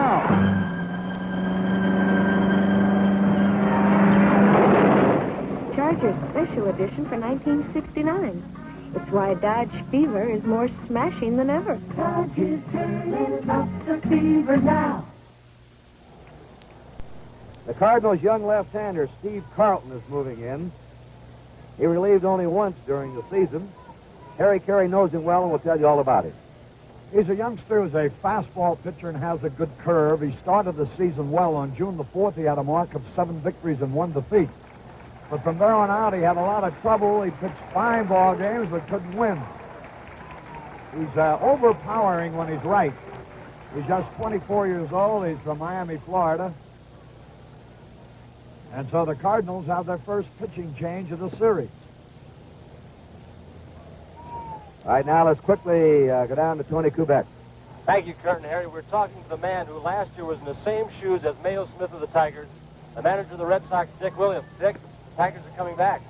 Well, I think they might have been a little nervous, plus the great pitching by Gibson. We saw him 3 times last year, and he threw great against us, but not 17 strikeouts worth like he did yesterday. He was magnificent. Dick, you've seen this Tiger ball club all this year and last year, and their forte, their main strength is power. They've shown that today, haven't they? Well, they've out-homered the Cardinals, I think, by over 100 home runs. They led our league in home runs, and anybody in the lineup can hit one out of the ballpark. And 3 runs, 3 home runs today, it tells their story. Dick, last year you had scouting reports, of course, the same as Mayo Smith did this year. If you were in Mayo Smith's shoes again right now, what would you tell them about the Cardinals? What would you say to do? What is their vulnerable point, if there are any? Well, hope you don't have to face Gibson 3 times and try to keep Flood and Brock off base. We couldn't last year, and, well, we took them to 7 games, but they still beat us. Dick Williams, thank you. Now let's go on back upstairs. All right, Steve Carlton to Jim Northrup, who hammers the ball through the middle into center. Horton stops at second, and Northrup's on first. 3 hits in a row for the Tigers here in the 6th. And Northrop didn't waste any time against the left-hander. Bill Freehand has struck out and flied out. The Tigers now have 8 hits, and the Cardinals 2. Freehand looking for his first hit of the series.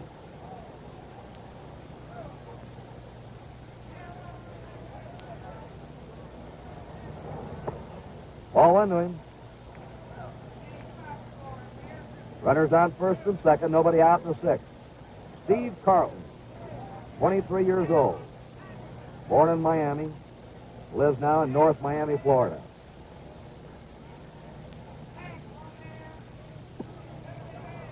Strike, 1-1. Willie Horton at second, Jim Northrop at first.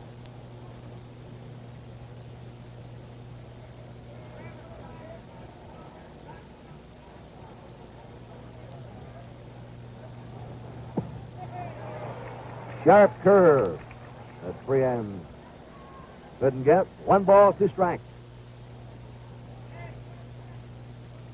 Don Wirtz on deck. Top of the 6th inning, the Tigers ahead, 3-0.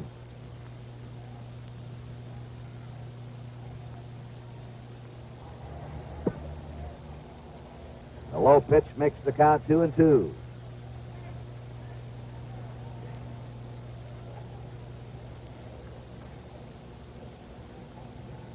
Freehand's usually tough against left-handers. Now Carlton with his 2-2 delivery. 3-2, missing low and inside. Nelson Browse pitched 5 innings. Gave up 7 hits, 3 runs, walked 1, struck out 2. Horton, the lead runner at second. Northrop's at first. Northrop will have a big lead with Cepeda playing deep off the bag. Foul back.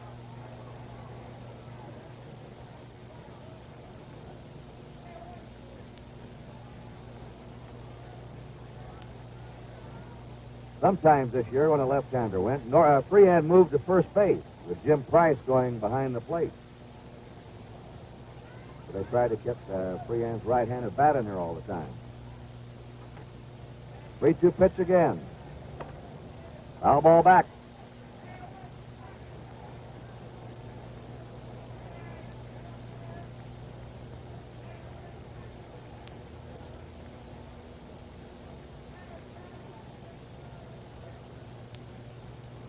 This is Carlton's 5th professional season. Been with the Cardinal organization all the way. And the 3-2 pitch. Foul back. 3 in a row. Freehand is foul back.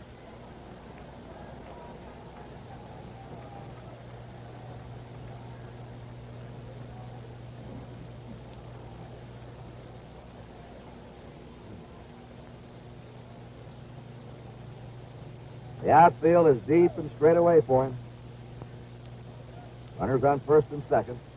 Nobody out.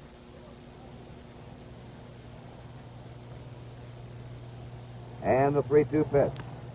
Popped up. The infield fly rule is called. The batter's automatically out. Runners advance at their own risk.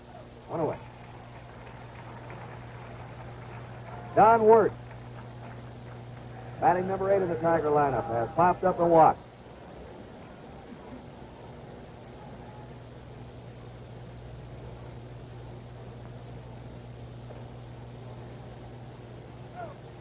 He hit for a low batting average this year, but he still came up with some key hits.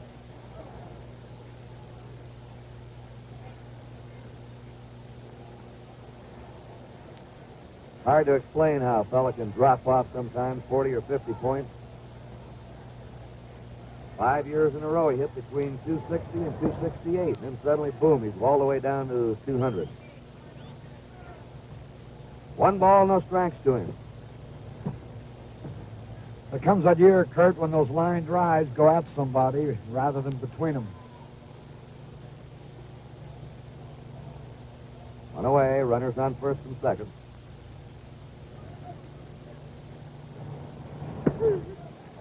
Carlton's over with a fastball, 1-1.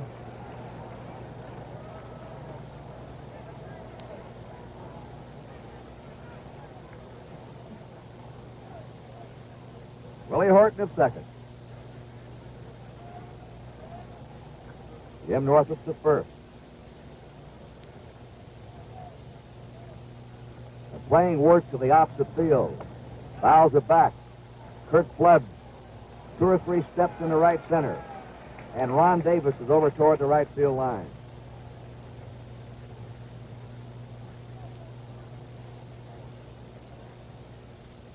Right now, Steve Carlton has Wirt in the hole. 1 ball, 2 strikes.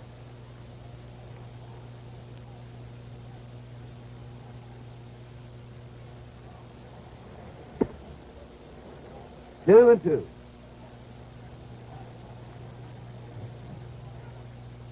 You notice that protector, not only the batting helmet, but down the flap over his left ear. See quite a few of the ball players at the plate wearing protector now. Changeup is high, 3-2. They're required to wear the batting helmet, but the side flap is to their decision. 1 out, 3-2 to Wirt.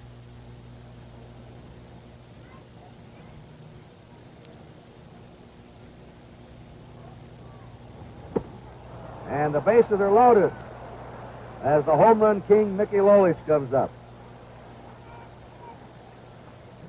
Lolich hit a home run in the third and grounded into a force play and a bunt in the fifth.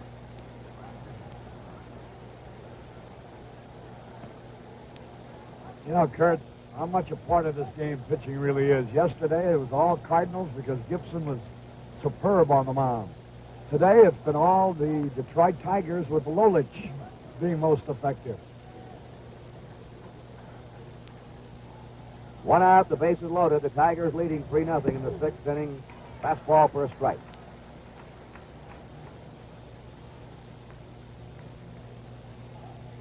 Horton's at third. Northrop's at second. Wirt's at first.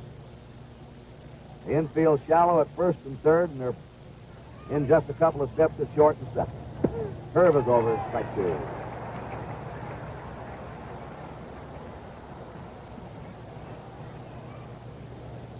No balls and 2 strikes to Lolich.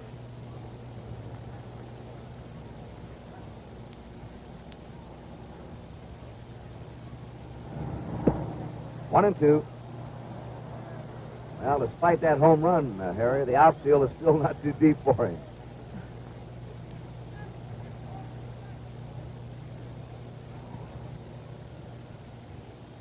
One ball, 2 strikes.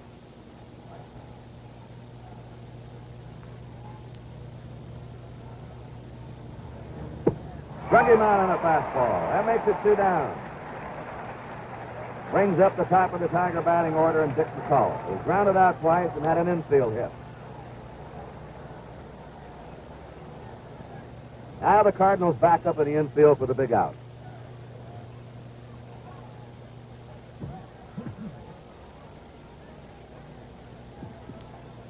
McCullough's really aggressive at the plate.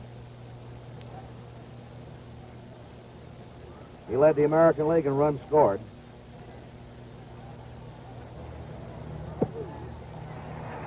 Good curve. 0-1 to Dick McCullough.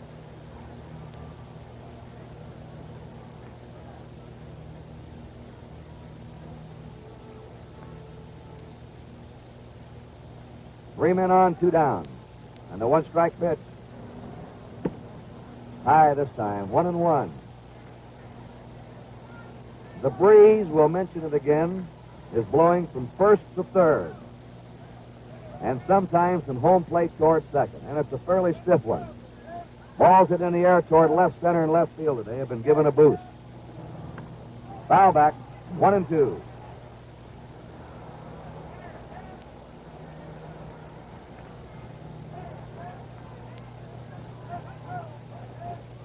McCullough, and with two down, of course, doesn't matter, but he's had one distinction this year. The second player in Major League history who did not ground into one forced double play during a year, the whole season. A 1-2 pitch. There's a smash to right to center coming on a flood, and he can't handle the ball. 2 runs are in. The throw to the plate and down to second on the throw goes Dick McCullough. The usually sure-fisted Kurt Flood coming on, a low-line drive, but he got his glove on it. Let's watch it in slow motion, Kurt. Take a good look at that, because anything Flood gets his glove on, he usually holds. Not this time. They ruled it a base hit.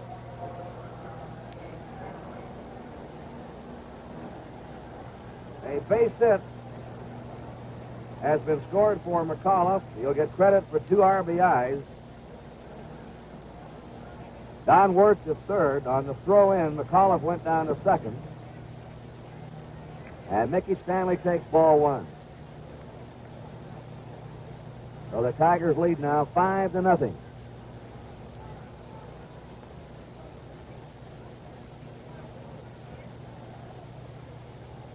Ball was hit hard and was sinking as Flood came on for it. Inside to him, 2-0. K-line on deck.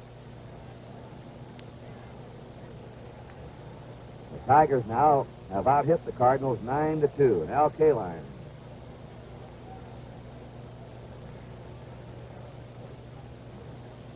A 2-0 pitch. A drive into right center. Ron Davis going over. He's there for the third out. With more damage by the Tigers.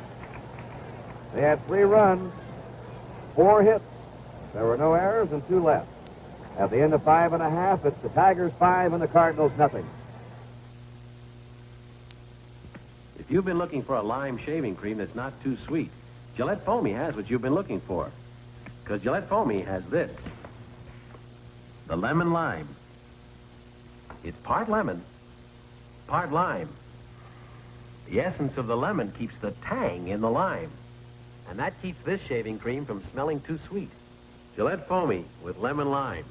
Wait till your face gets a taste of it.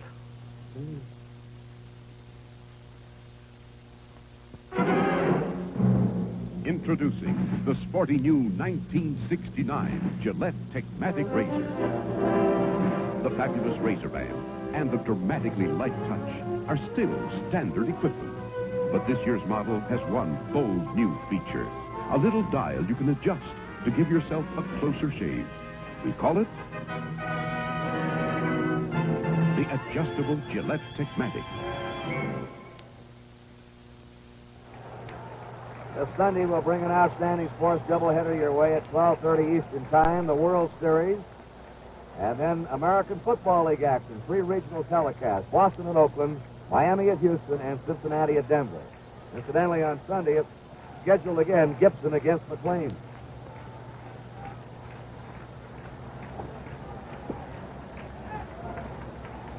Lou Brock has been handcuffed so far by Mickey Lolich. He has struck out twice. First pitch to him with the ball. This is the top of the Cardinal batting order. Brock, Javier, and Flood.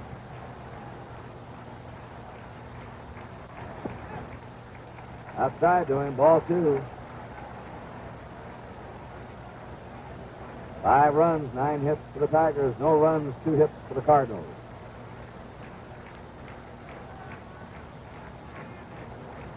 Lolich has struck out 5 so far.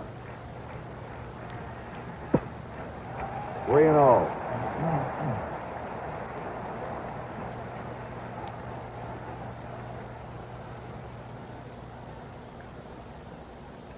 There are players built for speed as Brock. He just looks like a whippet. That lean body. The 3-0 pitch. He's on. That's the second walk given up by Lolich. And now Javier's up. Javier's had 2 hits. Single to left and an infield hit. And he's been on base now 4 times and 6 times up in the first 2 games. Curdy's especially effective against the left-handers I mentioned earlier, but I just want to call your attention to Brock. The score situation of a game doesn't affect his base running. Seen him steal when you're 4 or 5 runs behind just as easily as when the game is close. All right, the Cardinals are runner on first. Nobody out. Brock going. Ball gets high. Drops the second. He thought the ball had been fouled back. He started back to first. Kurt, that could have been the strangest play in the history of baseball. He broke with the pitch. Naturally, he was concentrating on second base. Didn't know that the ball had gotten by freehand, and when he got to second base, I think McAuliffe and or Stanley or both kind of decoyed him into thinking the ball had been foul tipped, and he actually started to go back towards first base. Wouldn't have been something if he had gone back to first. That would have been a rerun, wouldn't it? On the rerun. He didn't know the ball had gone back to the screener. He might have tried to go over to third. Well, Brock on second. He gets credit for a stolen base. Stole a base yesterday. Javier running up on the pitch. It's high to him for ball 2. I believe the Tigers now have started some action in their bullpen. Lolich had retired 7 in a row until Brock led off with a walk here in the last of the 6th inning. Tigers are leading 5-0.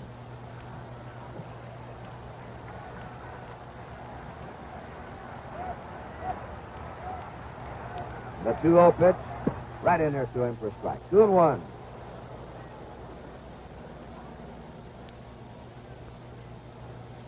Javier hit over 360 in the World Series last year, and he's starting out this one in that same 300 fashion. Brock and Javier were the leading Cardinal batters last year against the Red Sox. 2-1's the count.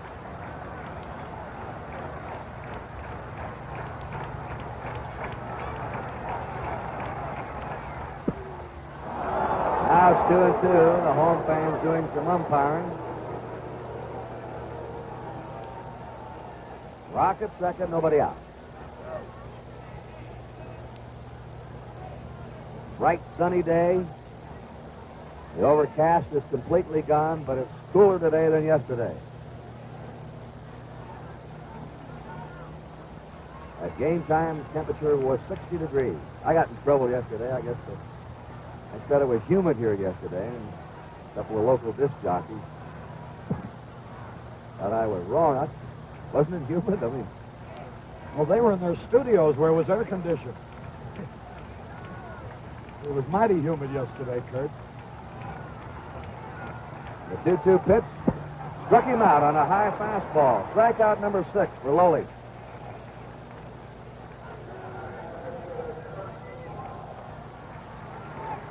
And McAuliffe talking to his pitcher. Brock is still on second, 1 out. And Kurt Flood up. Evidently, Lolich likes the cool weather. He's been tremendous in September this year and last year. Like that tinge of coolness that we get in these autumn days, and it's cool here. It's perfect for him today.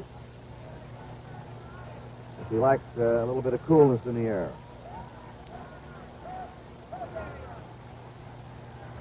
Curve is over to Flood. No balls, no 1 strike.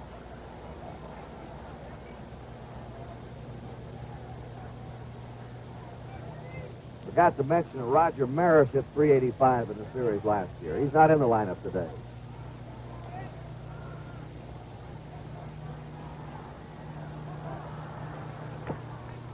Schaffer hits to Lolich, and he can't make a play. His feet gave way. Fast man going to first anyway. He very wisely held on to that ball. He could have thrown it away. It's an infield hit for Kurt Flood. The Cardinals have runners on first and third, one out. This is the first time they've had a man at third base in the game. And here's the cleanup batter, Orlando Cepeda. Foul out to K-line on a beautiful running catch in the first. Hit the ball hard, but right at the shortstop in the fourth.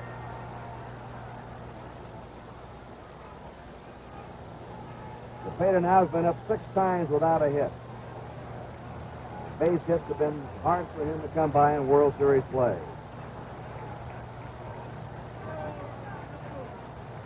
They're deep and straight away for him.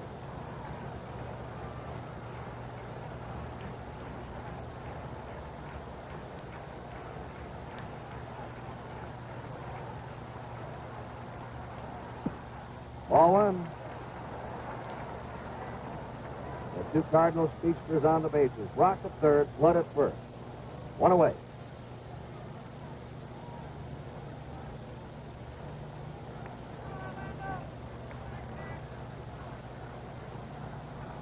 Cepeda walked right into that pitch. Took a little bit off. Right in there to him, 1-1.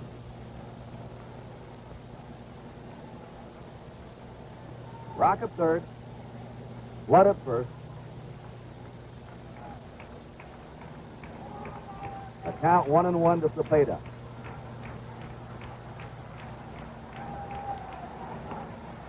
There's a little pop in the shallow left, going out of Stanley. It's in for a base hit. In the scoring drop. Over to third is Flood. Texas Leaguer dumped into left. Cepeda gets better for a single and a run batted in. That ball either hit something or had so much spin it bounced backwards after it landed beyond the reach of Stanley. Well, the Cardinals are now on the scoreboard. It's 5-1 Tigers. And here's the leading RBI batter this year for the Cardinals, Mike Shannon. He's flying to right and he's grounded out. The last 2 hits by the Cardinals have been a couple of bloody blows. Infield hit by Flood and a little blooper by Cepeda, but they count. Well, they haven't exactly hammered Lolich around.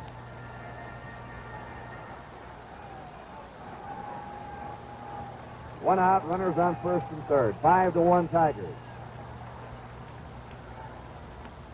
Ground ball to Stanley. Good pickup. 1 over and 2. Mickey Stanley, a converted center fielder, starting a big double play for Lolich and the Tigers. In the 6th, 1 run for the Cardinals. 2 hits. There were no errors and 1 man left. At the end of 6, it's the Tigers 5 and the Cardinals 1.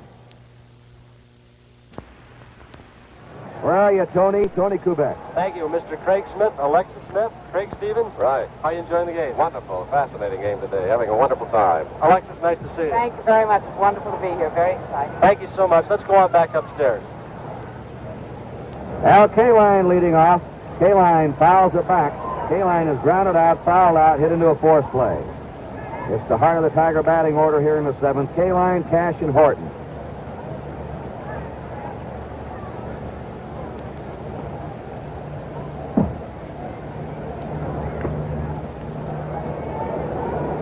Strike 2 to him.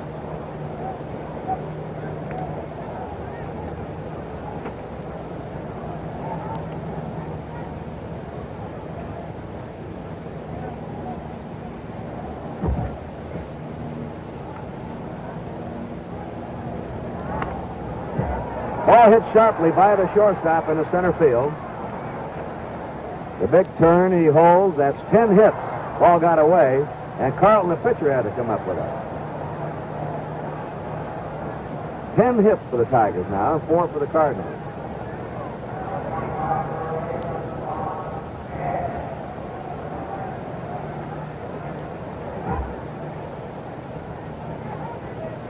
Norm Cash fouled out. Single to right, hit a home run in the right field seat.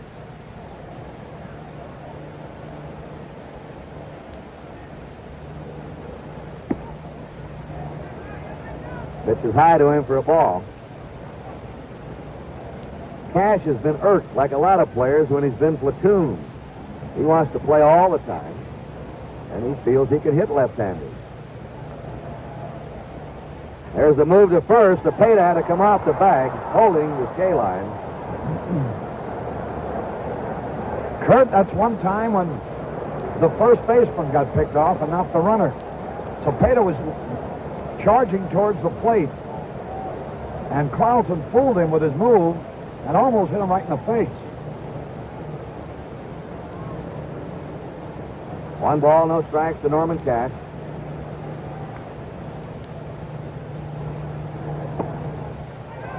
Two or nothing.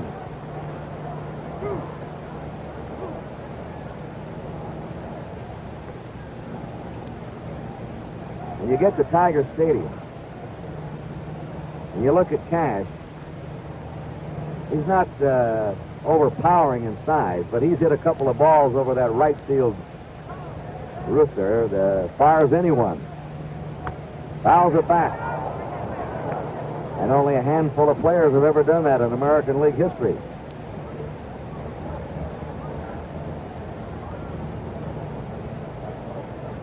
Al Kaline, an excellent base runner at first base.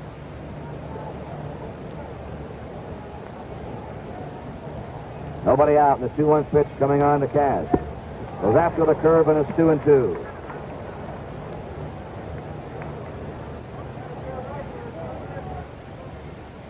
Well, only in the first inning have the Tigers failed to hit. They went down 1-2-3 then. But since then, they're chipping away with base hits each inning. Foul back.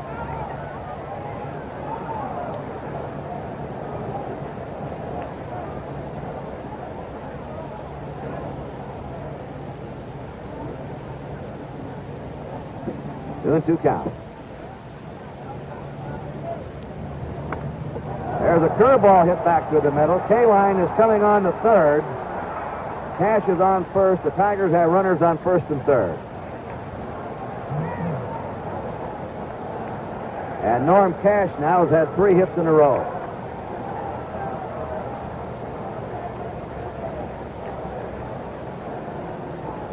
Willie Horton hit a mammoth home run. Here's the pitching coach, Billy Muffett, coming out. Flied on the warning pass in the 4th into deep left center and had an infield hit in the 6th. And Bill Muffett is calling for a new pitcher out of the Cardinal bullpen. It's certainly a different ball game, Kurt. Yesterday, the Cardinals out in front all the way behind Gibson. Today, St. Louis hasn't been able to do too much right, and the Tigers can't make a mistake.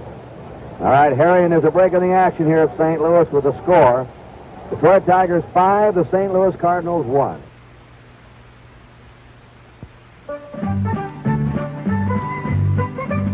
This bank began the year Canada began and grew along with Canada. All along the way, wherever history was being made, the commerce was there. Reliable, progressive, a real working bank. Serving the loggers, the miners, the oilmen.